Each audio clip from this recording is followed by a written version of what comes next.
Good afternoon and Assalamu alaikum to everyone from Pakistan, and good morning to the people from other spheres of the world with different time zones. Truly thank you to them for their early participation. This is Zara Khalid, an Associate of Advocacy and Communication at SDPI. I shall have the honor to moderate to this webinar, our very important gender dimensions in the times of the COVID-19 pandemic. So initiating this webinar with all the introduction of participants, we have Mr. Faz Rahman, who is the former Chief of Urdu Services at Voice of America in Washington, D.C. He was former Editor-in-Chief Pakistan Link and Executive Director News at ARY News.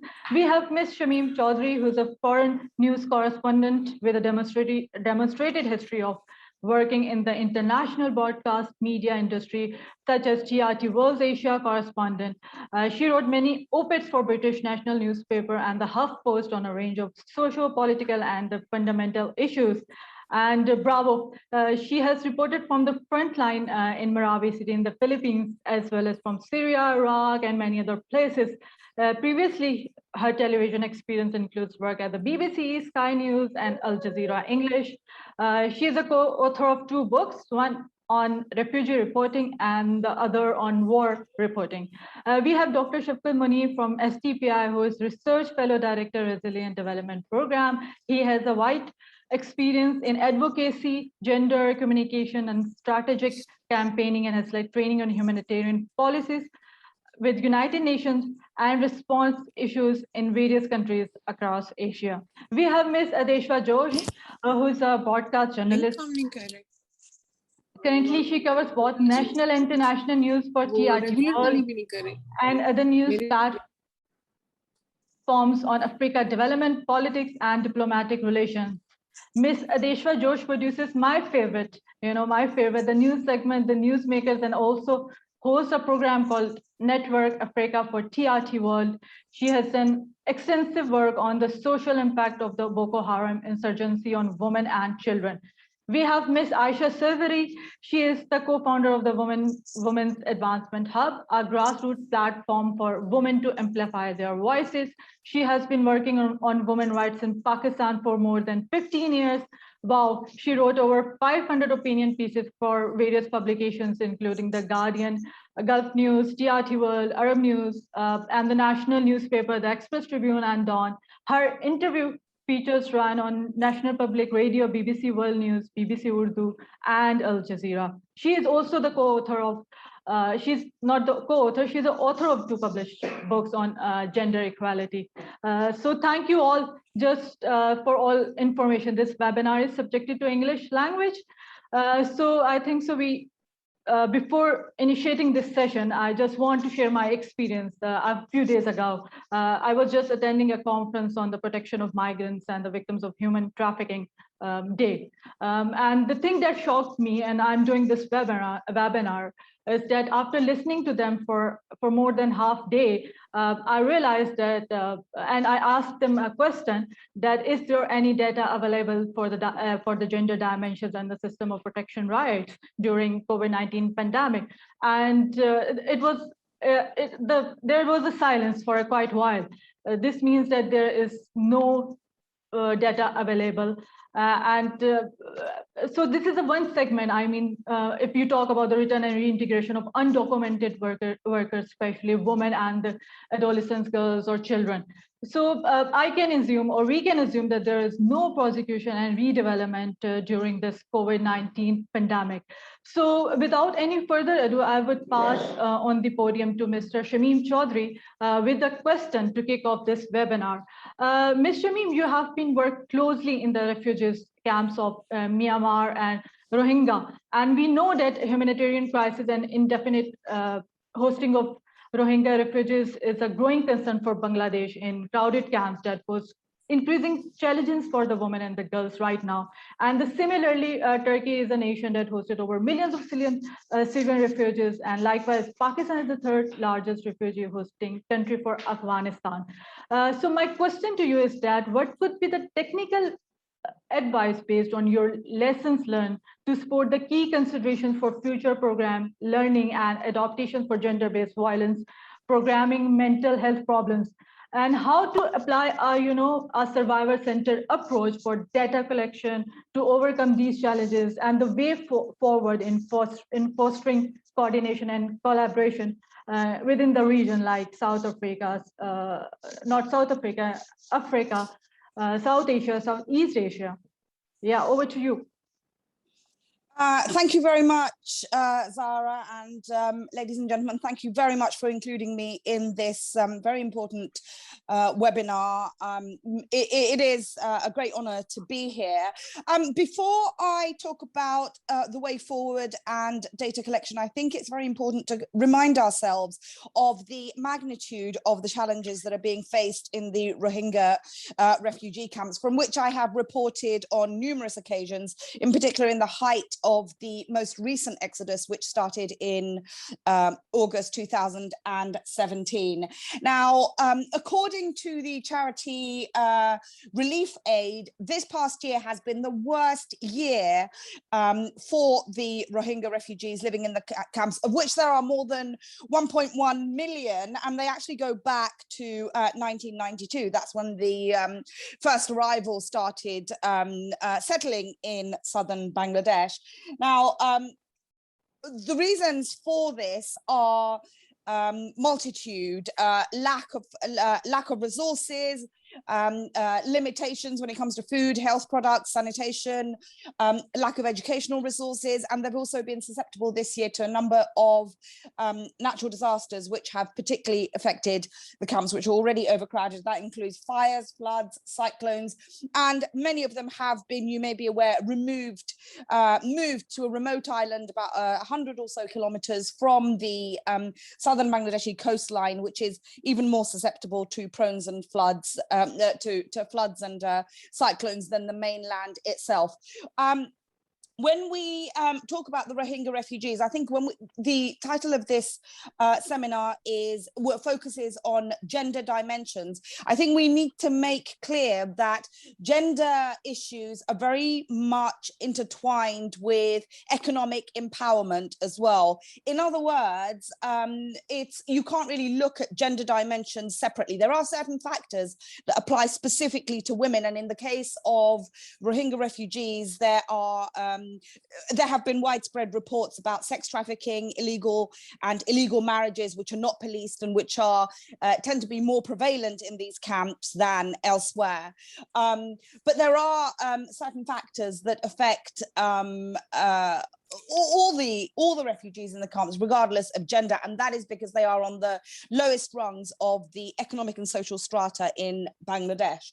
So I think that is quite an important point. We are talking about gender dimensions here, but I think it needs to be we need to be reminded that gender issues are very closely connected to economic empowerment and social and socioeconomic indicators as well. In the case of the Rohingya, we have been told one of the main concerns for charity organizations operating in the camps has been mental health, brought on in part by the pandemic. The impact of the pandemic has been exaggerated and exacerbated in the camps, but by other factors as well. And some of these mental health issues have manifested themselves in the camps. According to Save the Children, sleeplessness, nightmares, depression, self-harm. According to Save the Children, 35% of children have self-harmed in the past year or so in the Rohingya refugee camps.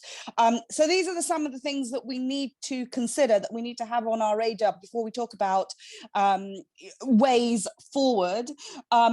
Specifically in terms of the COVID-19 vaccine, COVID-19, the challenges that are being faced in the camps are the limited number of vaccines that are available, not just in the camps themselves, but widespread across Bangladesh. If you've been following the news in Bangladesh, you'll be aware that the vaccine program is moving very, very slowly. Having access to the major vaccines is causing a huge problem, and sanitation and education and disseminating false education surrounding COVID-19 has also been a challenge since the pandemic started. Sanitation is a major challenge in the camps. They are very, very overcrowded. When I was there, houses were, if you can call them houses, were less than 2 meters apart. There would be a distance of about 1 meter or so in between each house. From the top of my head, they were about from 2 meters to 10 meters in dimension, with as many as, if not more, 10 people per family living there. So the pandemic was running rife through those camps. At the height of the pandemic, humanitarian aid staffs, the numbers were limited. They were brought down. They were reduced to skeleton staff, and that also was in order to prevent the pandemic from spreading. I did a number of reports remotely from the camps, and many of the refugees living in there hadn't heard of hand sanitizer. They would be sharing 1 bar of soap between an untold number of people. This is another concern. This all creates an environment for the virus to spread. Added to this, on the gender issue, women before the pandemic had been at risk of sex trafficking and early marriages. There had been extensive reports of this happening inside the camps. There's no policing. The fact that they are not entitled to work or to education means that women's empowerment is virtually non-existent, well, completely non-existent, I would say, inside the camps. That is really to give you a very, very brief and a very quick overview, a very crude overview, I should say, of the situation in the camp. Each of the challenges that I have highlighted warrant a far greater discussion. They discuss far greater analysis than I can do in the time limit that I've been given here. But it really is just to give you a sense of, what we are facing there. In terms of remedies, needless to say, greater funding is needed. I mean, that has been the case from the very beginning. Funding is a major, major source of a problem inside the camps. As you say, Turkey has been working, has been one of the major countries working inside the camps, but there have been others as well. However, funding remains a big problem. There needs to be greater global awareness. This is a story, like so many stories, hits the headlines. It's very dramatic. It inspires some very kind of heightened emotions and a lot of rhetoric from governments and from NGOs all over the world. But then, as is the nature of news, it dies away and then we all move on to the same thing. Let's bear in mind that 1.1 million refugees in the camps, of which half are women, are still very much in need. Greater awareness needs to be ramped up and maintained over the long term. Long-term solutions include collaboration between governments, NGOs, and the media in order to kind of tackle the problems. This is with these in place, then we can start thinking about a step forward. In terms of data collection, you've got the UNHCR, which is really, I would say, off the top of my head, the main body that is collecting data. The data is grim. I don't have it off the top of my head, apart from the 35% of children who are self-harming. But really, the way forward, I would say, is we should be thinking about long-term solution. The other thing that I just want to very briefly mention is that the backbone of all of this, fundamental to all of this, is the legal process, and that is the Myanmar military, the Myanmar government to this day haven't been held accountable in the eyes of the law for their actions that started this exodus in the first place, and that is something that the international community needs to be pushing for continuously as well. Thank you so much, Shamim. Yeah, sadly to know that it's a 500,000 women in need. Like I can imagine that there is a scarcity of wash facilities over there. Hopefully we will look forward, and my next question to you is also related to the legal process in the eyes of law. So I will come back to you later. Thank you so much for highlighting the issues of manifesting and the self-harmed and the ways forward, especially the COVID-19 vaccine access. That's the other issue I can imagine.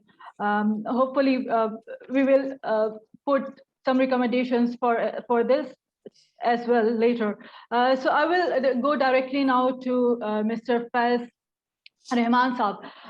Sir, I have a question to you that while staying in the United States, being one of the superpower in the world, how do people over there scrutinize gender equality on terms of socioeconomic and political levels?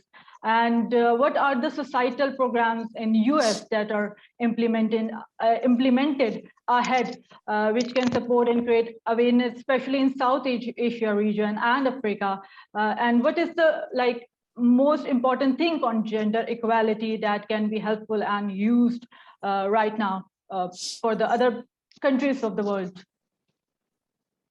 Thank you very much, Zara. First of all, good morning to everybody here on the panel, and as well as the listeners, the watchers around the world. I don't see them on the screen, but of course, I'm sure there are many.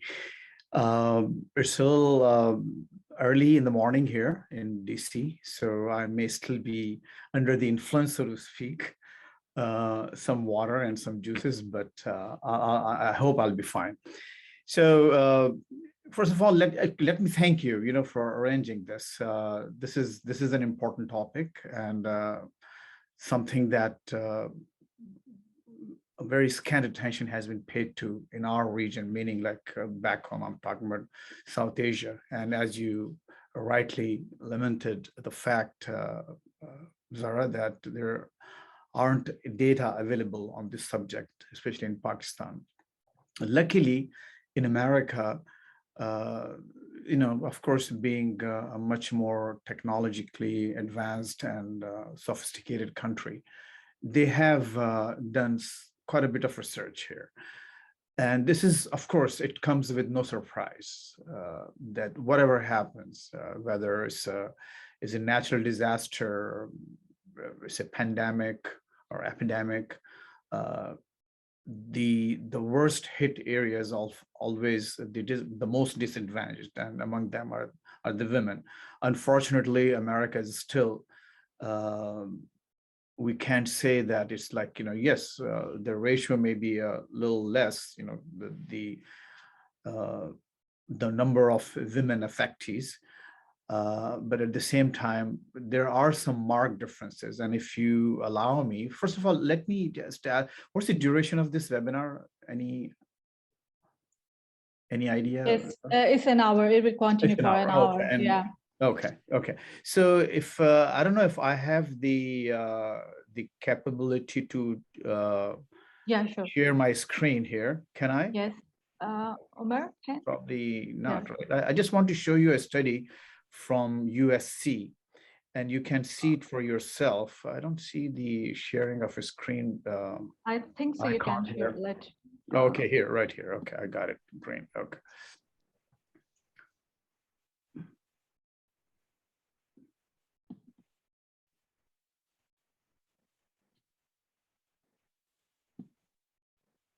So, I mean, you can see it for yourself. Okay, I don't know what's going on, but that's okay. Do you see? Do you see my screen? No. No. Let me ask. Omer, can we see the screen? Mr. Faiz Rahman want to share his.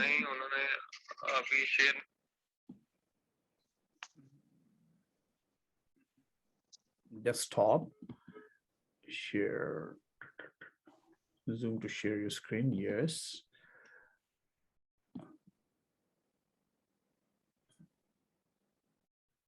Okay, well, okay, so let me just, since in the interest of time, I'll just basically, so what's going on here in America, for example, a lot of people lost their jobs during this pandemic, and overall loss was about, let's say, 15 to 16%, and 13% of the total losses were of women, and their male counterparts actually were only 10%.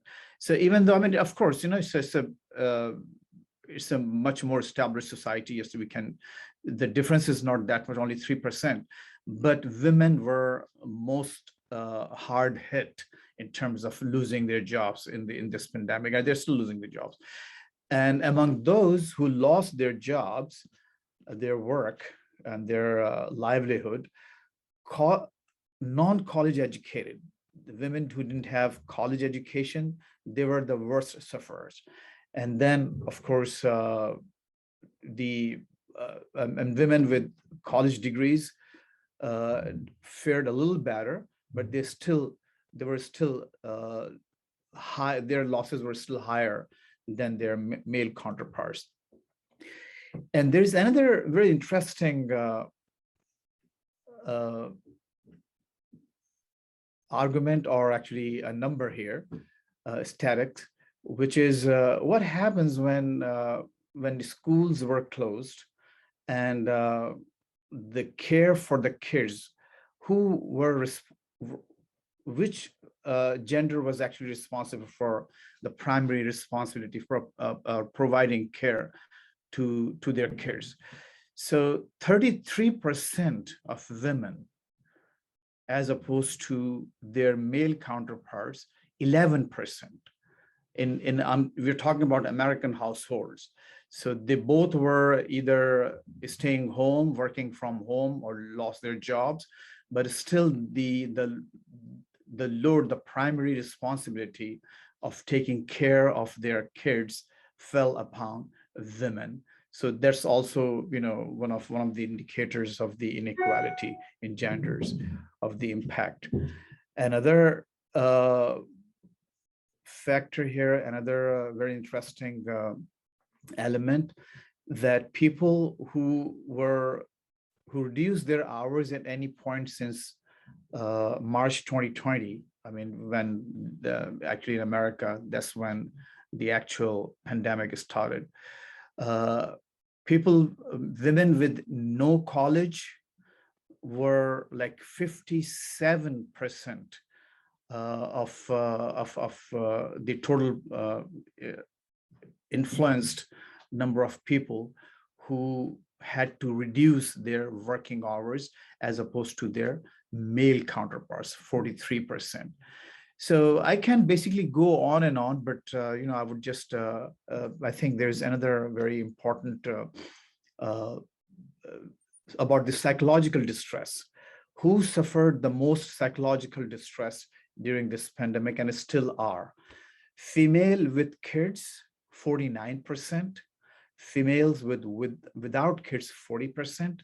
Their male counterparts, only 33% with kids, and 29% without kids. So it's, even if here you see like 28% male without kids versus 40% females without kids. Even the kids didn't matter here.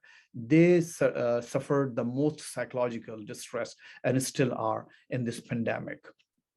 So these were some of the numbers, staggering numbers, Zara, that Americans, despite being an advanced and there are like so many nonprofits available for to offer help to especially women, and women have better voices in the media. They're much more educated than a lot of women in other countries, especially South Asia, but still the impact on them was daunting, was much more pronounced. Yeah, so I want to ask something very short over here, that I got that there is a like staggering and the terrific percentage of the women who is affected. Okay, but still there is a lack of implementation of the societal programs in America.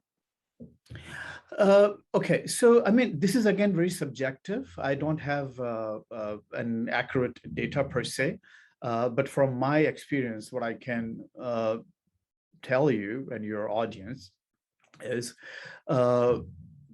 when I have worked with a lot of undocumented people here, those who live here without proper citizenship papers, especially also in our community as well, Pakistani American community, Muslim American community. But most of these people, they come from Latin America, Mexico. So you see the impact of lack of services to women, they were probably the most hard hit. The survey that I quoted here from the University of Southern California, Zara, was basically based on interviews with people of of many, basically from the mainstream, who do have all the papers, they're proper citizens, they're not living underground.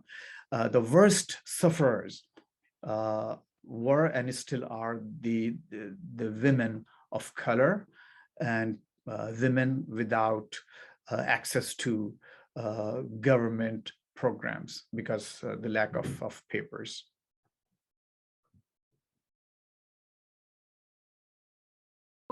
I can, yeah, okay. So you mean that there is a discrimination and there is racism is going over there still in America to implement the the societal programs.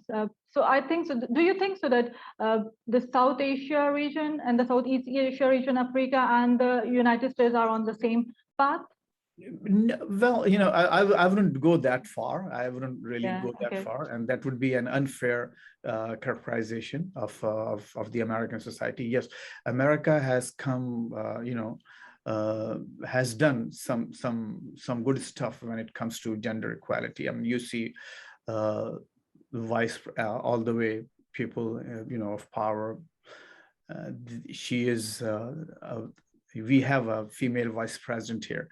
So, but yes, of course, it's still, I mean, there are some things which are built in our, overall psychological dispensation, so to speak. You see, women are still discriminated based on gender. You still see domestic violence. So, but I wouldn't really put American society at par with some of our back home societies, and I'm saying this for a reason, Zara. This is for a reason. This is not a political statement, please, because I don't want to sit on our laurels just because okay, so America is also we see all these trends in America as well, so we're doing a good job because we're still a underdeveloped country. We are still developing. No, I mean, we have to do a lot more than probably some other regions in the world, and this is never a kind of a very uniform situation across the world.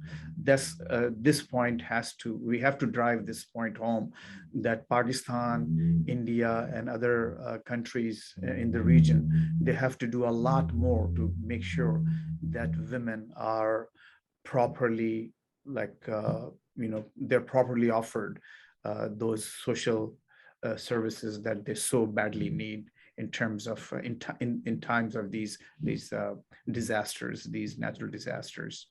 Yeah, thank you, Faith. A good conclusion in the end, and I think so to deliver it these important points, we need a research and reporting.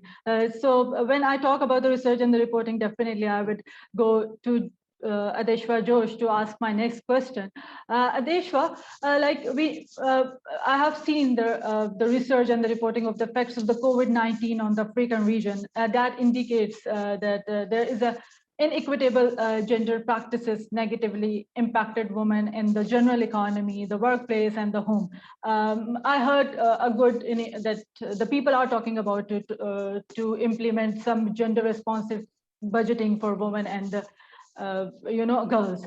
But so my question to you is that how would you differentiate between fact-based news and fake-based news to address the socio-economic impact of COVID-19 on women and girls?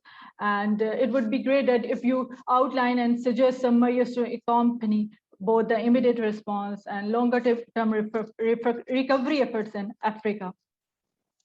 Hi, everyone. Thank you so much. I'm so delighted to be here. My name is Adeshwa Josh, as I've been rightly introduced. I think by now we all agree that natural disasters, not just this pandemic, they are not gender neutral for many reasons. They have differential impacts on women and men. So I've decided to coin a word for the effect they have on women as shimpact and the effect they have on men as impact.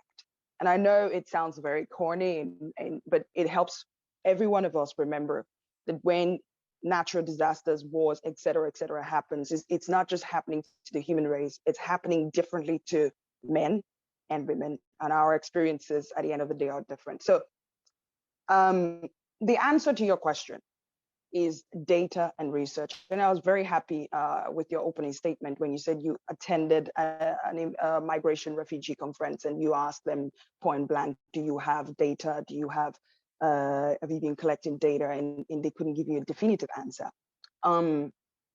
Data is synonymous to voodoo. I just want to bring this point home. It's like, you know, it just shows you what's about to happen. It takes you back to history and then predicts the future. And not having data and proper research is like walking blind. And many governments in the world are walking blind, especially on my continent, Africa. Currently, I do a show called Africa Matters, and I have poured like all of my career reporting on that continent. And I know I would never do, I don't know if I will ever do justice in my lifetime reporting 53 countries, but I try my best. See, data and research, these are two resources that serious governments and stakeholders ideally rely on when formulating policies. I don't see why it should be any different from addressing the socio-economic impact of COVID-19.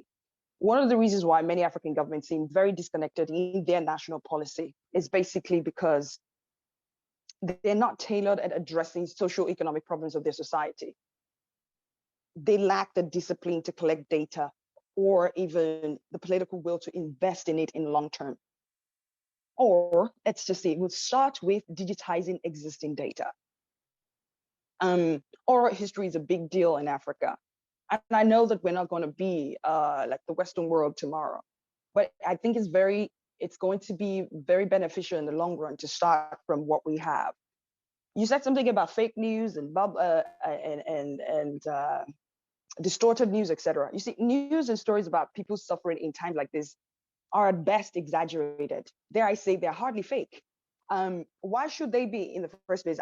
So I wouldn't worry whether a mother lied about losing her pregnancy because a lockdown policy, which couldn't imagine women in their third trimester, will need an ambulance station in their communities for when their water broke or when it is time to deliver, okay? Or whether she lied about that or what actually killed her was because of natural causes or underlying health factors, which brings me to the point, when people talk about their miseries in a situation like this, it's usually probably not fake, exaggerated at best, probably not fake. So governments are generally better prepared to respond to natural disasters when they have data they can rely on or improve on. So when there is a natural disaster, the first thing to be done is look at your data. Where are the weak points? And begin to redirect resources towards them. News and stories sometimes get it wrong, but they're usually within the vicinity of truth, and numbers never lie. Numbers never lie. These are my suggested measures to accompany both the immediate response and longer-term recovery effects. Against the background of the fact that 74% of women in Africa, 74, let that sink in. I do personally, as a matter of personal principle, I try not to represent people with statistics because it just takes away the ability to imagine that there are people, their children, their aunties, their uncles, etc. But for the sake of this webinar, 74% of women in Africa and the whole of that continent, 53 countries, including my mother, my sister-in-law, are engaged in the informal sector, which includes working as street vendors and domestic workers. The informal sector provides livelihood and employment to a majority of the urban poor. Women are also overrepresented in the service, tourism, hospitality sector, a sector characterized by low paid and limited job security. Let that sink in. And that is why when we talk about, oh, this pandemic or natural disasters are affecting women more, some people just make us feel as if we're over buttressing this point. It's not true because women are usually at the forefront of the lowest paid jobs. We're caregivers, we're the nurses. When you talk about throughout this pandemic, for example, or take a look at the percentage, the statistics of the workers who have been at the front line. They've been women taking care of the sick, you know, giving care to the old ones, etc., etc. Especially so in Africa, Perhaps in the US, you have a mixture of both men and women. But in my part of the world, it's been women. And that sector is so informal. If anything happens, if there is a disturbance in the balance, the whole resources dries out. These are the economic measures. I'm hoping the policymakers, governments, stakeholders, whoever has money and means to do anything, will consider. Take a gender approach to economic measures. And by that, I mean design it differently for women, preferably by other women. I personally hate is a strong word. I personally dislike when the solutions curated for women are being implemented, discussed, thought, written by men. For example, in this pandemic, when we had lockdowns and all, men weren't menstruating. If there is a lockdown, all the shops were closed. I will be talking about where am I going to get my sanitary towel? He's not going to be thinking about that. I'm just trying to bring my points home. It affects us differently. Set up social security. Set up social security for women. Think about their day-to-day needs and find a way to set up social security. I personally don't like the idea of giving people money because it never lasts. So there are other ways to do it, and I'll explain. Since natural disasters and wars create a unique set of needs, Okay, I'll use war. During war, actually, it makes some people rich, people who make bullets and warplanes and etc. So when we think about natural disasters, wars, blah, blah, blah, crisis, there is an opportunity right there, and we need to zero in. And then what? Rejig the opportunities and redistribute the opportunities. Take away the extra workload on the formal sector and redirect it to the informal sector. And this is what I mean. Instead of outsourcing those needs abroad or increasing the workload of those formal sector, why not incorporate these women into the workforce that addresses the immediate needs of their communities during the pandemic? A very good example is that during the crisis, we needed masks, we needed hand sanitizers and all. Instead of importing them, why not get a soap making company, do a quick skill acquisition program and get all those women, put them back, let them make the mask, let them make the hand sanitizers, et cetera. It's a simple way, it's very fundamental. In some of these, when I think about some of these solutions and some of these quick fixes, and the way I think about them is because of how many years of reporting on the ground and seeing how simple this can be. But it doesn't appear simple because our governments, most of our governments, they're disconnected from their people. That's number one. Then number two, we outsource this basic research and legwork to international aid organizations. I will talk about that another day. So most governments imported them. I say, why not make the women do it and pay them? This is a practical way to ensure job security during crisis. Establish direct measures of compensation and economic empowerment of women. Why they're learning those skills? Okay, then decide, this is the budget we're going to give people back. We're going to say share money, which is a very tricky business. Okay, then if you don't want to share money, then think of the household needs. Maggi, salt, this little things that's going to sustain families just before you go into the next level of social security. There was the issue of rent also. I don't even know how rent is going to be, that's also something that needs to be worked on. Finally, the trick is to think and care about women generally, because that will help governments and stakeholders tailor their policies to their needs. There is no one size fits all. You have to think enough about these people, care enough about them to be able to come up with tailorable measures. Also, there is the healthcare measures, which I mentioned earlier. Let data inform you on where to redirect the resources, because women have ongoing needs, both maternal and reproductive health. Finally, I will suggest incorporating technology into Africa's informal sector for long term. And of course, basic tech training through adult education. As I mentioned earlier, Africa's economy is largely driven by the informal sector, which relies on close human interaction. Because of lockdown measures, these interactions were eradicated and along with the livelihoods. But imagine a scenario where an app allows local farmers and traders deliver their goods to customers without leaving the comfort of their homes. A good example is Getir and Yemek Sepeti here in Istanbul. Thank God for those apps. What I did during the pandemic was just order my food and it came home. And all the local, shops, there's a warehouse, and they were still getting their money, and a little bit of income was coming in. If we think enough about women, if we think enough about people, if we care enough, if we do the legwork, the answers are staring us in the face, because every problem comes with its own answers. That's for long term. I mean, incorporating technology. Thank you. Yeah, true. Very true. The number you have shared at your initial answer, that 74% is really a horrible number, and we can compare it with the United States. And now we have data actually right here. So I really like your point about the gender approach for the woman, preferably thought and written by men. Obviously, it should not be. God bless the men, though. Yeah. The men are very in touch with their feminine side and all, but just when it's it's just easier. Yes. Unfortunately, I'm now thinking that why I never thought about this like that, and we need to highlight this point on on the bigger level, especially over here, and obviously the other countries as well. We really need to set up the social security, and you are very right that it's a natural disaster that says unique needs in terms of affected women and children, or even men.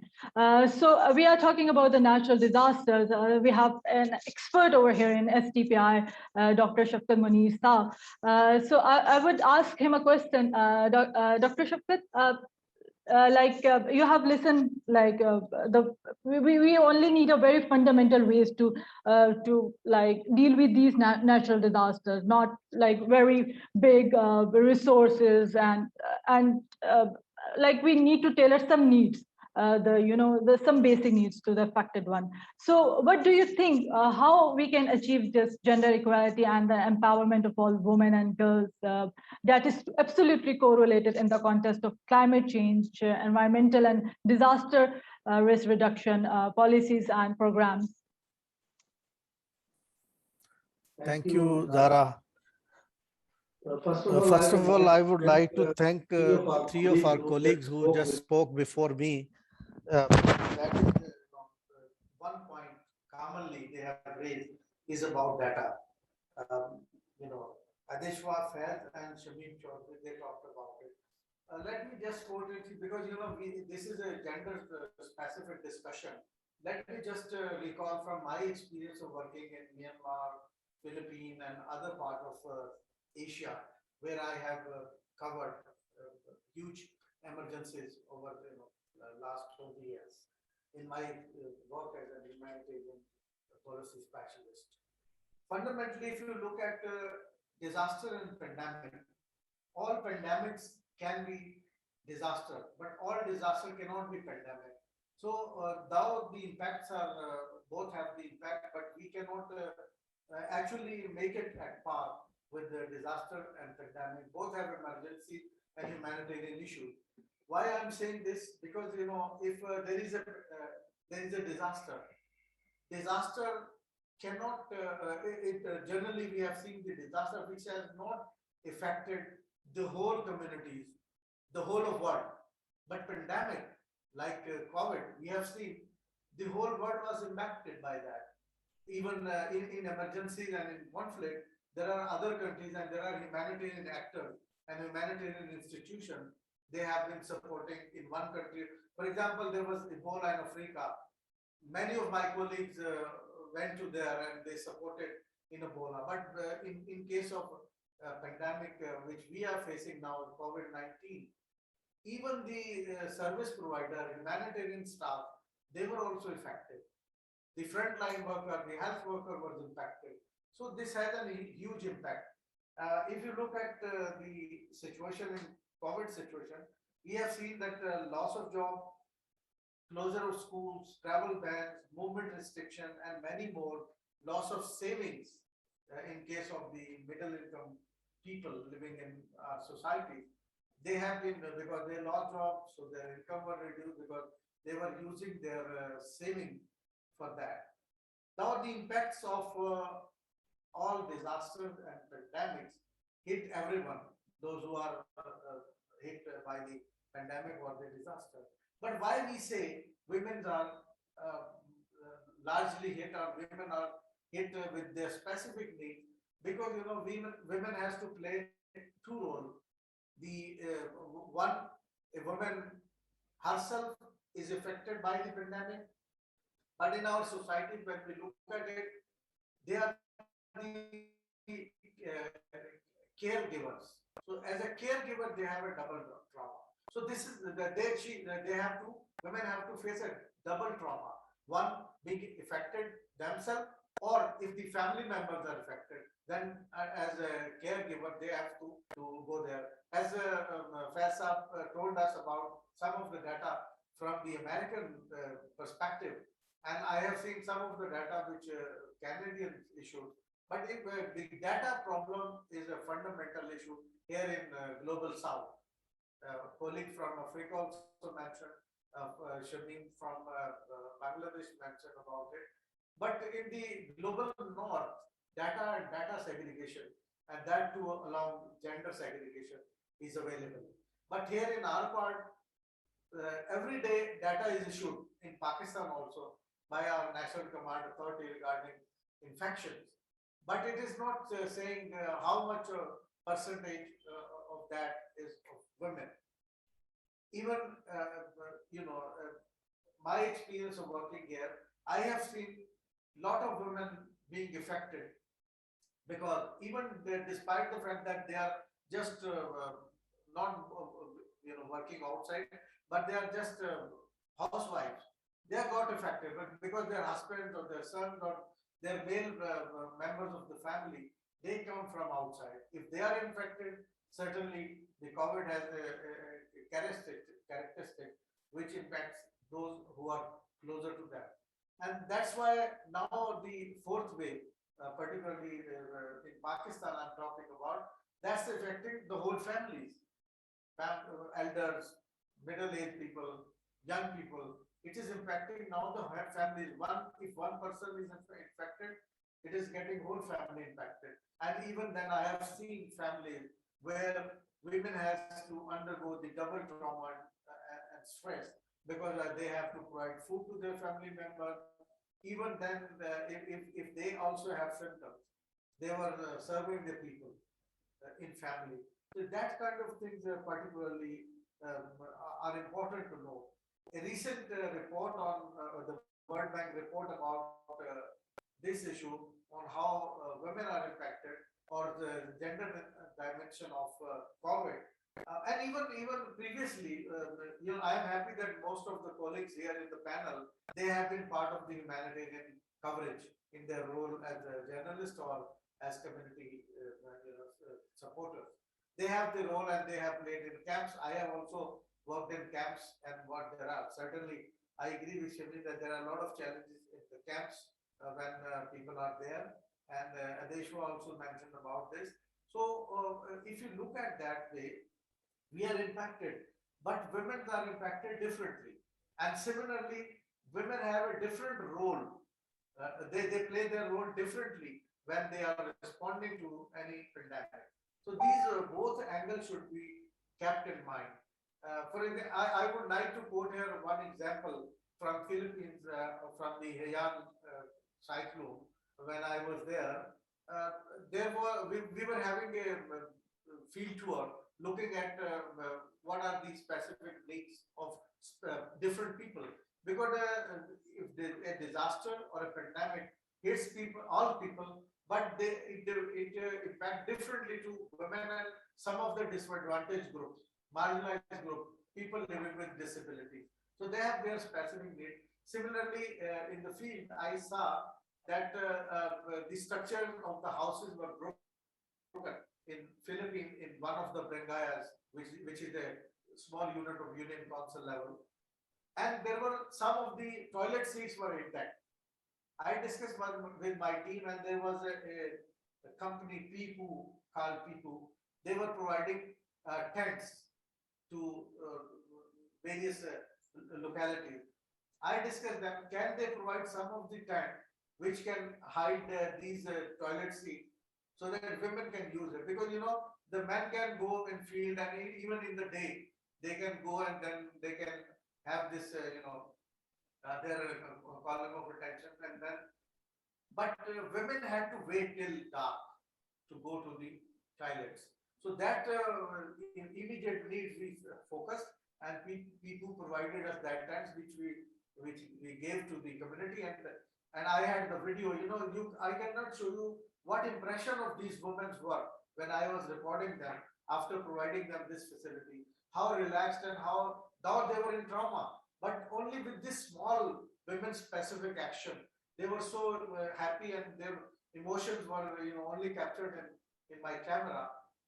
But I'm telling you, they were feeling like they were given a heaven to them at that time of point in time. So there are other specific needs when we talk about emergency preparedness with the people living with the disabilities, how to evacuate them from any sort of disaster and pandemic.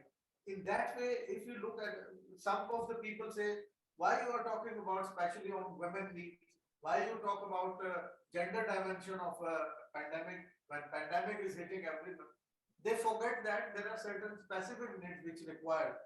Now I would quote here an example from Pakistan. When pandemic hit, we were looking at the immediate relief goods being distributed by some philanthropists and the government institution and some of individual, those who were providing aid to the people. Many of the women who could not access this aid coming forward on the street and getting it, and they were sitting back in home, and they were house head of their houses. They were not having this kind of access. So the access was not there to humanitarian assistance. Access was not to the women's specific needs in that kind of emergencies and pandemic. My point is that this is not a luxury that we give support to women. This is the basic needs, and it should be part of the plan. It should be the future preparedness plan, gender specific plan.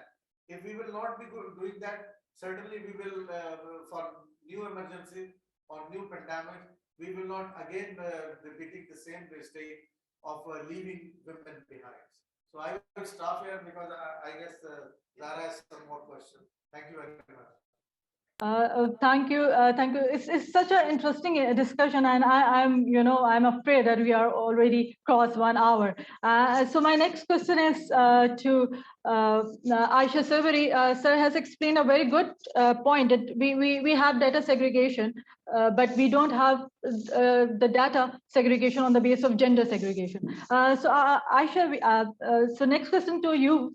You know that in the lockdown during COVID-19 in Pakistan especially, we know that this is a hard place for women, and is not only getting harder until we call out Miss Agony, and case after case of violence against women till now in Pakistan especially, and it's highlighted on the international media as well. So how to tackle and cater lack of information and promote awareness to women regarding sexual harassments, violences such as domestic assault, rape, blackmailing, and burning of a woman in such patriarchal society like Pakistan? Thank you so much, Zara, and thank you to SDPI and everybody who spoke here today, quite articulating, a shadow pandemic, which is a pandemic that is on side by side with the COVID pandemic, and disproportionately affects women. Can I proceed, Zara? Yes, please. Okay. Yeah. All right. I think some people haven't muted their mics. Okay. So I think what we need to understand when we talk about the shadow pandemic, particularly with related to Pakistan, I wanted to just give a visual example of 3 really bad cases that happened recently.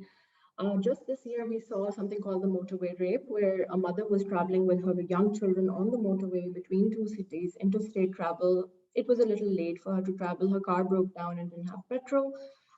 She was gang raped by a bunch of thugs who then made her children watch the episode and then also proceeded to, I think, document it. The worst thing that happened was that the police chief actually victim blamed her.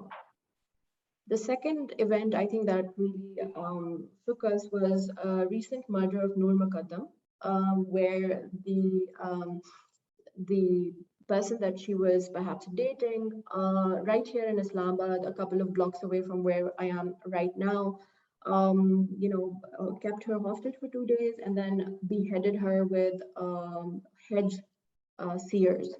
And even after that, we saw a lot of men from across social media platforms, as well as very educated men, ask the question, what was she doing there in the first place?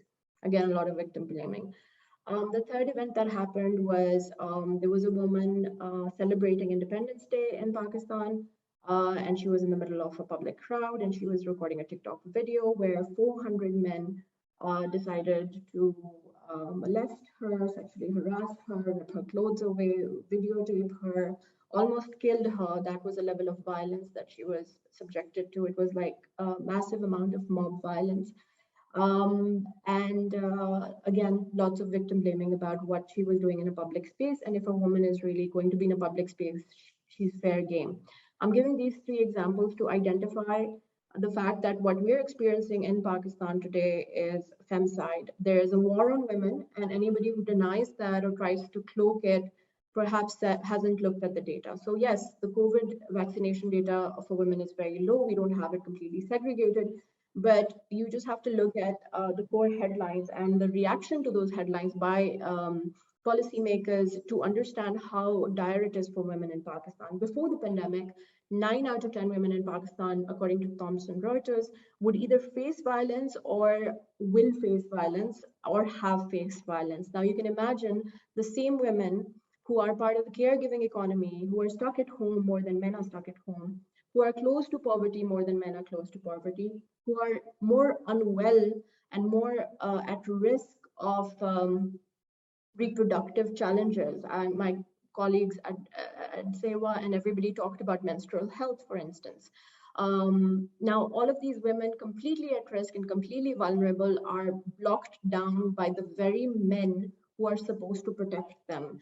But the home is, in terms of Pakistani women, the most dangerous place for a woman. So the public space we have seen is very dangerous, as I identified with this woman who was harassed by 400 men, and everybody partook in it and did not save her.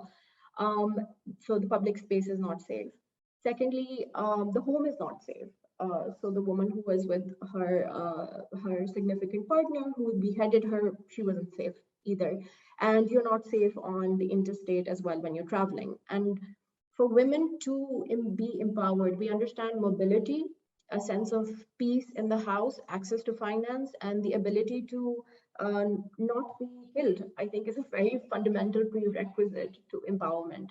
So while we are discussing the pandemic and while we're talking about how many women are vaccinated, I think it's important to understand that women had war waged on them before the pandemic came. And now the pandemic has made absolute impunity for that war to destroy women utterly and completely. And some might think that I'm being extreme here, but just a couple of statistics. In Pakistan, we have only 20% of women who work with the formal sector. In Pakistan, only 2.5% of women own an asset like a property. In Pakistan, only 30% of women have access to finance like a bank account or a mobile banking account. In Pakistan, 40% of women who experience sexual harassment or rape or violence, or even within their homes, a lot of abuse from their partners or from their fathers or brothers, or are honor killed, do not report the violence. So what we're seeing is absolute, I think, dire situation where none of these reforms that we're talking about will come to play if there's violence.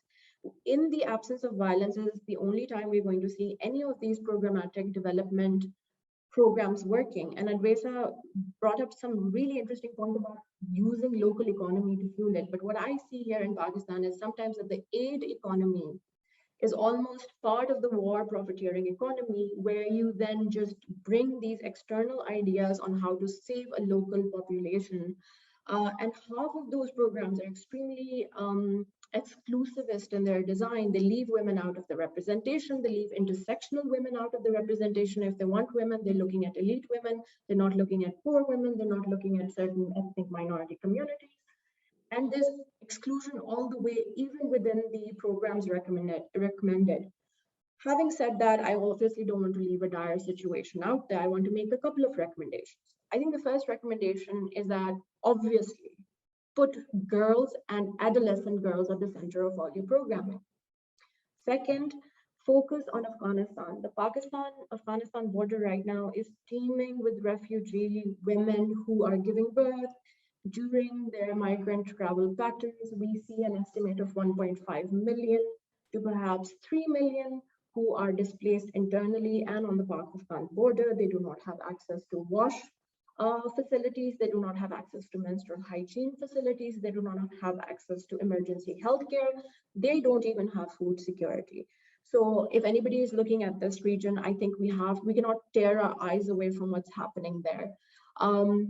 Third, you have to work with pre-existing programs. If something's already existing within the social security network of your country, use that rather than recreate the wheel and restart programs and have high admin costs. Four, please use mobile cash transfers. When a woman is in charge of her own money, she's likely to use it to save herself from the violence. She's likely to use it to give it towards health and education. And she's likely to use it to improve her status.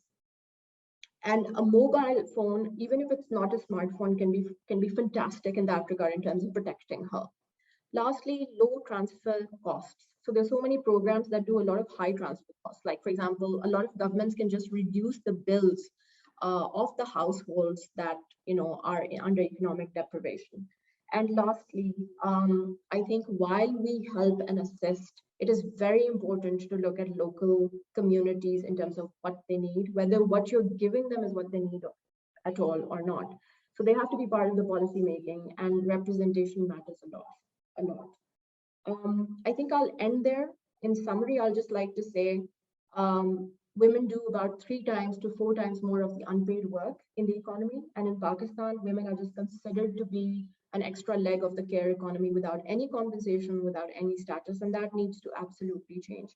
And the second thing is we need to end the violence against women, and we need to do our part in it. And we can start that by recognizing that there's a war on women in Pakistan, and let's not make excuses for that. I think that's a good place to start. Thank you, Aisha. A very nice discussion of the points and the recommendations. You are right that COVID-19 is femicide, and when you were mentioning about the situations we suffered over here in Pakistan, I can realize that what type of trauma we suffered and how scared we are now. You are right. We really need digitization, which Ms. Andeshwa Josh also mentioned about the data digitization. But you are right. We should promote the use mobile cash transfer. As I visited the vulnerable parts of the Pakistan, and that's the more demanding issue over here right now. So without any further ado, I would go to Ms. Shamim. We have already time short. Shamim, I want to ask you that you talk about the legislations, rules and regulations. So how we can become successful and when we apply international gender lens to the design of fiscal stimulus packages and social assistance programs to achieve gender equality, opportunities and social protection. What are the legislation, rules and regulations could be that could target women and girls in all efforts to address the socio-economic impact of COVID-19? I think the limitations of applying legislation is the implementation of it, in particular on a grassroots level. I mean, you will find, for example, in India, the caste ban is illegal. caste system is illegal. But you will find that it is commonplace attitudes. If you go into more rural areas, if you move away from urban areas, that these long-standing attitudes towards the caste system prevail and manifest themselves in apart from anything else, in gender inequality. So that this is just a kind of very basic example of the limitations of legislation. I mean, in terms of I think governments need to work in conjunction with aid agencies and with media organizations and other interested bodies in order to kind of deal with the challenges faced as a result of the COVID-19 pandemic, and in particular gender-related issues. But I have to reiterate here, though, that I really believe, and I think this is a point that has been made by all the other panelists, most recently Aisha, is that the COVID-19 pandemic is just one element of the disadvantages and the discrimination faced by women in South Asia and beyond. And we really need to remember that it is one part of the jigsaw. You know, there are many other kind of socioeconomic factors that women have had to deal with, you know, for time untold now, for decades. So I think, you know, we need to, of course, the pandemic has brought with it its own specific challenges that need to be addressed, and that broadly is the short-term and long-term health implications and the short-term and long-term economic implications specifically for women. But I don't think I don't think it's helpful. I don't think it will make us move forward if we kind of separate the challenges faced as a result of the COVID-19 pandemic from the other issues, such as gender-related violence and economic disadvantages that women have been facing, and the fact that the challenges that come with being care workers that they have been facing, you know, since the beginning of time. So that I think we do need to kind of bear that in mind. In terms of just going back to your question, then obviously governments have to have to make more of a concerted effort. They need to be more transparent. They need to be more they need to be held accountable for any decisions that they make. If they are not making decisions, then there needs to be public pressure on this. This is a basic fundamental characteristic of any democracy. So we need to hear unrepressed and voices from the nations, the citizens of the countries that the governments are reporting. They need to be able to do this without fear and without intimidation and without the risk of being arrested or accusations of sedition or whatever it is that we often see around the world, in some parts of the world to a greater extent than others. And we need to see governments and charity workers and individuals, men and women, working together. We need to keep the dialogue, we need to keep the narrative and the dialogue in the public space. We need to make sure that it's the discussion doesn't go away, that it doesn't peter away, that it doesn't fade away, and we need to work for long-term solutions. I mean, I'm giving you a very broad response here, and I think in the context of this discussion and our time limitations, it can really be quite broad, and I'm kind of touching on things that we all know, but I really believe that they do need to be reiterated. I'll just make a very, very, very quick point here, because I know time is running out, but in terms of the Bangladeshi government and the Rohingya, and the reason why I go back to the Rohingya is simply because, you know, I have first-hand experience of it and I've covered it. It's certainly, you know, the points that I'm making are certainly not exclusionary. They certainly do not apply just to the Rohingya. But there are, of course, you know, specific factors, specific characteristics of, you know, women in Rohingya refugee camps. And I would say this: the Bangladeshi government, you know, has been credited, and rightly so, for allowing, you know, more than 1 million Rohingya refugees to reside in its camps indefinitely, but it needs to do more in terms of providing the funding and the awareness to make sure that some of the challenges that the Rohingya are facing are tackled head on. Now, Bangladesh has been credited for empowering women, in particular compared to other South Asian countries, Pakistan and Bangladesh. Garments workers, you know, it's 82% of Bangladesh's export. You know, some something like 90% of all garments workers are women. They have become economically empowered. They have lifted their families out of poverty. They have put their children through schools. They've built houses. You know, they symbolize the empowerment that we can see in Bangladeshi women. According to the World Bank, the GDP per capita in Bangladesh is higher than in Pakistan and in India, and this is something to be commended. But there is a lot of work to be done. You know, we can't just stop there. Bangladesh still faces many problems, and all of these need to be tackled not just on a governmental level, but on a civic level as well. And again, I say this is all very broad brushing, but I think there are some very important points there that do need to be highlighted.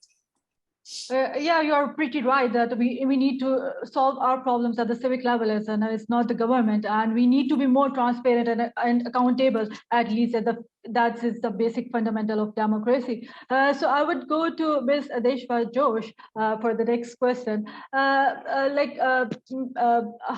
the journalism like promoting gender equality, and do you think is it applicable or not, or how to anticipate a closer look at the contemporary gender conflicts in the context of reducing capacity to absorb economic shocks and the reduced access to social protection? So you have like 3 to 4 minutes. Sorry.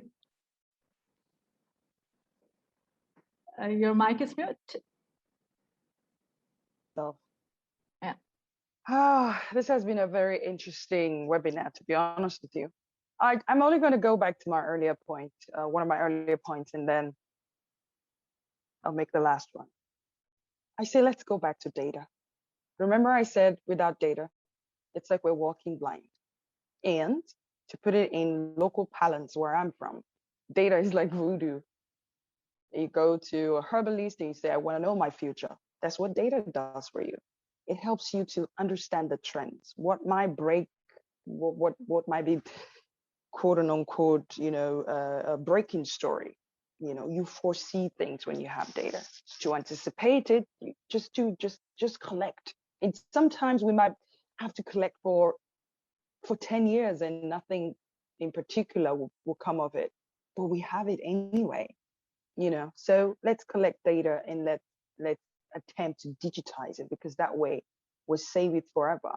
Except of course the big tech decide to confiscate the data, but it does and it will exist.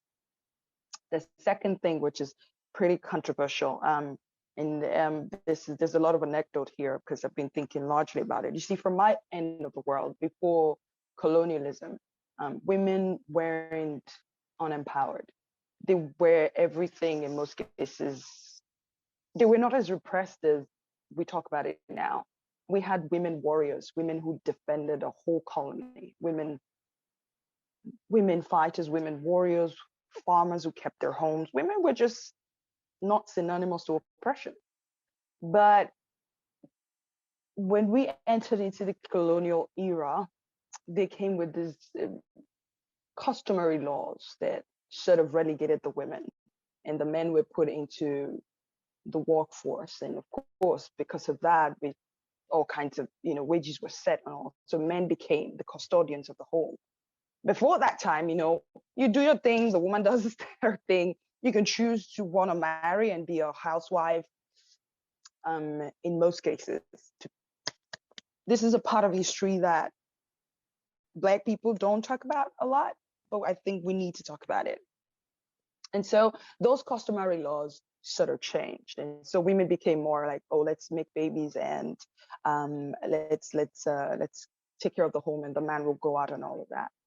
And so there was a certain minimum wage, and in other parts of the world there were all kinds of, I wouldn't call it revolution, but progress, whatever was going on in the society. But in the West, in the 30s and 1930s and all, women started going back to the workforce, et cetera, et cetera. And now also in parts of Africa, women are stepping up socially and economically. My point is, while all of those changes were happening and women came back into the workforce, what simply happened was just, in my opinion, the wages were halved. So men weren't making as much. Some men weren't. Some men are making more. And I wish I have the data to back this up. Like I said, a lot of it is anecdotal. And so it's like the wages, so women are back in the workforce. If men used to earn 30,000 rupees, you know, the employer is like, okay, so we have more people in the workforce now, take 10 rupees. We're taking out of the men's wages and giving it to the men. At the end of the day, I do not think that with all of the revolution, for the middle class at the very least, the wages has gone up the way it should. So it's like men are back in the workforce. It's like now you need two hands to work to be able to sustain a family. Back in the day, quote unquote, it used to be one man is working and they were sustaining the family. And there are other factors, inflation, blah, blah, blah. You can talk about it. Bottom line, let's not blame the women coming back into the workforce. I think we should press policymakers, government, to raise the minimum wage, to take into account the expanded workforce, to breaking it down and using colloquial language now, to not make the boys hate me for coming back to work, for joining the workforce, like, and then like, because of you, I'm earning less now, and they're giving me just raking out of their salaries and giving to me.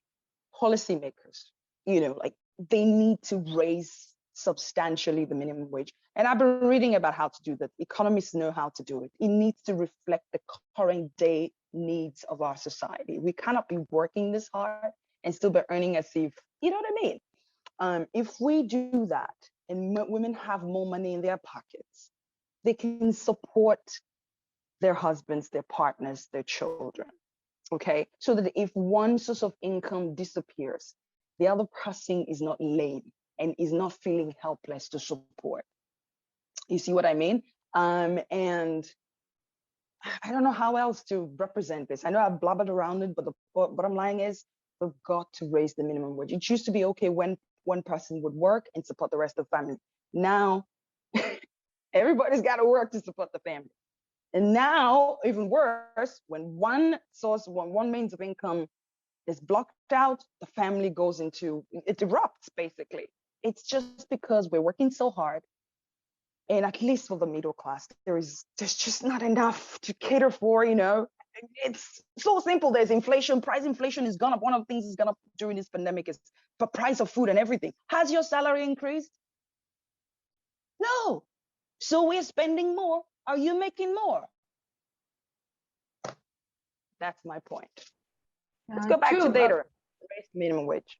Yeah, I think so. All the problem starts from here. Women need more money in pockets. You know what I mean? So I think so. It's very difficult for men to handle this. I want to discuss other points, but as we have shortage of time, you highlighted very gentle points on this agenda. Aisha, are you there?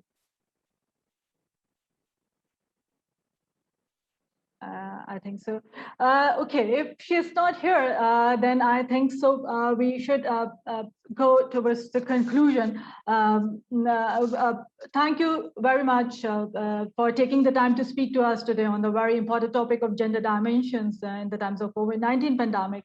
Thank you so much, Ms. Shamimchowdhury and Adeshwar Josh, Faz Rahman, Dr. Shafqat Munir Saab, and Ms. Aisha Saveri.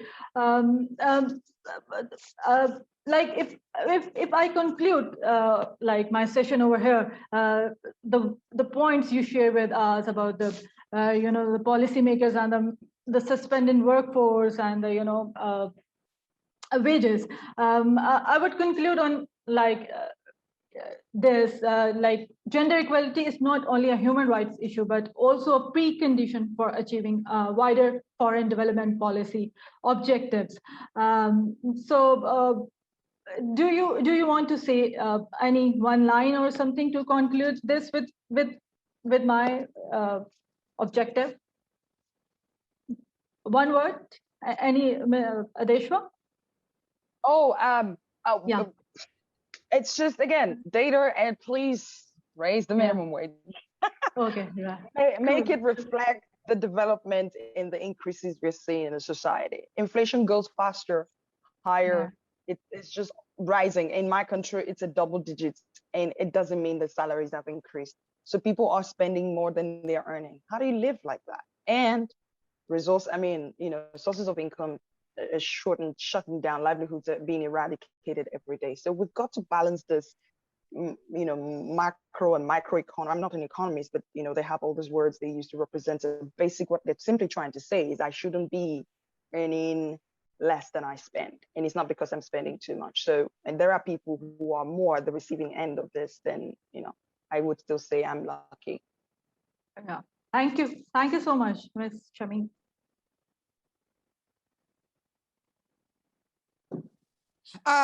In summary, I would say it would be a collaboration between governments, greater government accountability and transparency, a more concerted and sustained international global effort encompassing media organizations, NGOs, and humanitarian aid organizations, all working together and to maintain the these awareness in the public, wider public consciousness, and I think this is really the very basics in the way forward. Oh yeah, thank you so much. Once again, on behalf of the SDPI, I thank you all, and I thank you for what you do for others in our community. Like, it's bravo, great. I was just thinking that I have wrote 7 articles and it's enough, and I've visited the other vulnerable fields in my country. But when I see you girls, so it's for me a wake-up call, and it's a time that I know I have to go, a long road is waited for me. I have to do more and more and more. So more power to you, girls and men also. So see you somewhere next time on some other platform. So Hamba Kashre, Tata, goodbye, Allah Hafiz.